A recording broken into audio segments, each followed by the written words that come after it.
Some stories are never forgotten. Stories that begin gently, like a soft breeze, and end in silence. The story of Idris and Aisha is one of them. They met in London, one autumn evening, in a quiet little cafe not far from the university. He had just moved to the city for work. She had been living there for 2 years. 2 different paths, 2 destinies that were never meant to cross. But that day, it rained, and because of the rain, fate pulled a thread.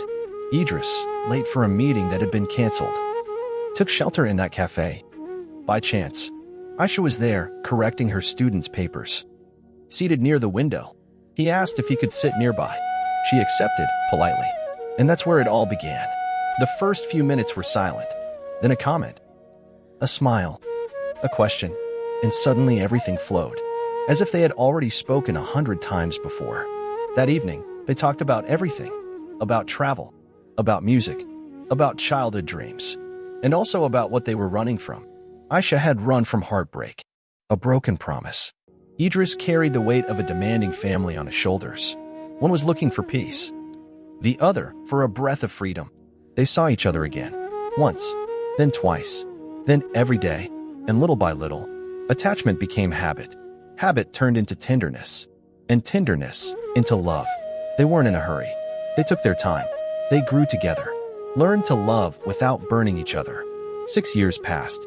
They had shared modest apartments, end-of-month struggles, unfulfilled travel plans, whispered promises in the night, and this quiet certainty, you are the one I want to grow old with. Then one morning, Idris brought out a ring.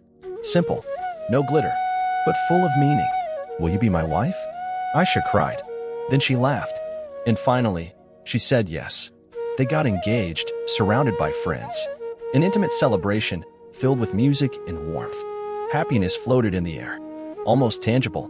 But there was one last step, meeting the families, returning to their home country, going back to where it had all begun without knowing it.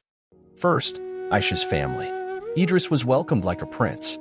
The cousins danced. The aunts bombarded him with questions. And her mother offered him mint tea and said, "You make her eyes shine. That's all I could ask for." Then came Idris' turn. They hit the road together, laughing like teenagers. His parents' city was just an hour away. They arrived late morning. A family apartment, children's laughter, open arms, and a welcome just as warm. But as the meal was being served, an old woman arrived. Small, stooped, her eyes still sharp despite the years. She looked at Aisha for a long time, too long.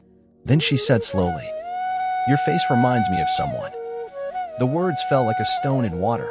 Silence, then glances exchanged, then whispers. The elders gathered. Family trees were summoned. Memories rose like ghosts. Forgotten names, black and white photos, stories of departures, separations, bonds broken by exile. And the truth imposed itself, unstoppable. Idris's father and Aisha's mother were brother and sister. The engaged couple, in love, connected, were first cousins. Shock, disbelief, denial at first, then panic. They locked themselves in a room, searched for an explanation, an escape, but everything matched. It was real. They were family. And so, everything they had built, all those memories, all those dreams, began to tremble. The love was still there, burning, but the eyes around them had changed. Society, tradition, whispers, the law. They spent the night talking, loving each other still, and crying over what they were about to lose. And when the sun rose, they made a decision. Soft, painful, and dignified. They parted ways, not because love was gone, but because their love had become forbidden. A taboo, a sweet and cruel tragedy all at once. They said goodbye in silence, with heavy hearts, but heads held high.